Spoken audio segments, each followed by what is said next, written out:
अगर आपको इंग्लिश सीखने में प्रॉब्लम हो रही है, ठीक से सीख नहीं पाते, बोल नहीं पाते, कम्युनिकेट नहीं कर पाते, तो ये वीडियो आपके काम आएगा। Stay tune. Trick number 1, translate a paragraph. ये ट्रिक मैंने अपने फादर से सीखी है, जो क्या करते थे, लोकल जो न्यूज़पेपर हमारे घर पे आता था उसमें से मुझे बोलते थे कि अगर तुम्हें अपने इंग्लिश को इम्प्रूव करना है तो डेली इसमें से एक पैराग्राफ ढूंढो और उसको इंग्लिश में ट्रांसलेट करो। That's it. अब मैं क्या करता था, उसमें से सबसे ईजीएस्ट पैराग्राफ है, प्रॉब्लम तो मुझे भी होती थी ट्रांसलेट करने में, लेकिन सबसे जो ईजीएस्ट पैराग्राफ है वो मैं उठाता था और उसको I used to write it down. बोलना नहीं था मुझे, सिर्फ उन्होंने लिखने को बोला था। अब ऐसा उन्होंने तकरीबन मुझे याद है तब 5 to 6 मंथ्स तक किया, और शायद याद नहीं, ज़्यादा भी किया होगा। लेकिन इससे हुआ क्या कि धीरे धीरे मेरी इंग्लिश जो कन्वर्सेशन करने की जो स्किल है वो इम्प्रूव होती गई। मैं गुजराती में न्यूज़पेपर जो आता था उसको इंग्लिश में ट्रांसलेट करता था, एक ईजीएस्ट पैराग्राफ।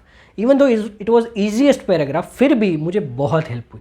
तो ये ट्रिक आपके ज़रूर काम आएगी कि आपके वहाँ पे जो लोकल न्यूज़पेपर आता है उसमें से एक ईजी पैराग्राफ को उठाइए और ट्रांसलेट कीजिए। ज़रूरी नहीं न्यूज़पेपर हो, कोई बुक भी हो सकती है आपकी लोकल लैंग्वेज में, या फिर आप इंटरनेट से कोई आर्टिकल ले सकते हो अपनी लोकल लैंग्वेज में और उसको इंग्लिश में ट्रांसलेट कीजिए। सिर्फ एक paragraph daily, make it a habit. इतना ध्यान रखना है कि इसको मिस नहीं करना है और कंसिस्टेंटली करना है। कुछ महीनों बाद आपकी इंग्लिश डेफिनेटली इंप्रूव होगी। Trick number 2, find a partner to speak. Yes, जब हम अकेले कोई काम करते हैं तब चांसेस ज़्यादा है कि हम उसमें डिमोटिवेट हो जाएंगे या फिर हम उस काम को छोड़ देंगे। लेकिन जब कोई हमारे साथ होता है, हमारा पार्टनर होता है जिसको उस वही काम करना होता है, तो हमें ज़्यादा मोटिवेशन मिलता है। फॉर एग्जांपल, ये मैंने बहुत नोटिस किया है कि जब भी मुझे जॉगिंग में जाना था तो जब अकेले जाना होता था तो मुझे बहुत प्रॉब्लम होती थी जाने में। लेकिन जब मेरे साथ कोई फ्रेंड होता था कि let's go for cycling, let's go for jogging, तब मैं ज़्यादा एक्साइट होता था उस काम को करने के लिए। तो आपको इंग्लिश सीखने में भी ऐसा ही पार्टनर ढूंढना है जिसको इंग्लिश सीखनी है और आपको साथ में या फिर कन्वर्सेशन करना है इंग्लिश में। क्योंकि अगर आप टूटी फूटी इंग्लिश बोलेंगे तो सामने वाला भी सीख रहा है, तो आपको बोलने में शर्म नहीं आएगी। अगर आप किसी एक्सपर्ट के सामने बोलेंगे तो आप हिचकिचाएंगे, राइट। तो you have to find like minded people who have similar interest as you, जिसको आपके जैसा ही सीखना है। अब उसके साथ अगर आप करेंगे तो ज़्यादा चांसेस है कि आप कंसिस्टेंट रहेंगे और आपकी प्रैक्टिस जल्दी होगी और आप जल्दी इंग्लिश सीखेंगे।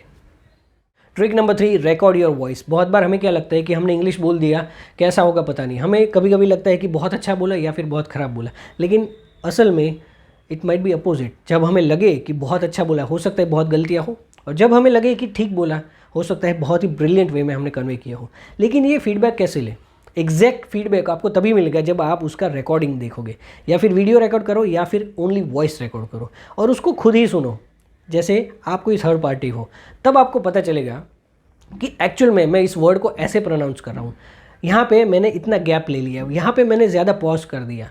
ये चीज़ें आपको तभी पता चलेगी जब आप वॉइस को रिकॉर्ड करोगे। तो जब आप किसी पार्टनर के साथ या अकेले कर रहे हो तो अपनी वॉइस को रिकॉर्ड कीजिए।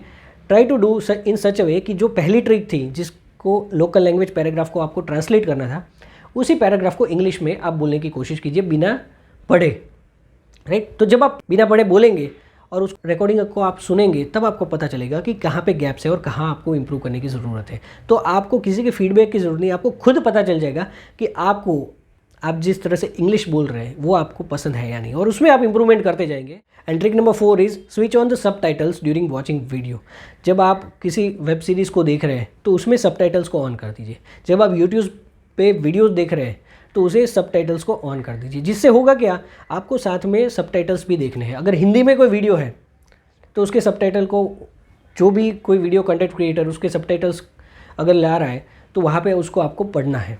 अगर इंग्लिश वीडियो है तो उसके सबटाइटल को इंग्लिश के साथ पढ़ना है। जिससे होगा क्या कि आपकी वॉचिंग और रीडिंग स्टाइल एक कॉन्ग्रुएंट हो जाएगी और उससे ज़्यादा चांसेस है कि आप जल्दी सीखेंगे।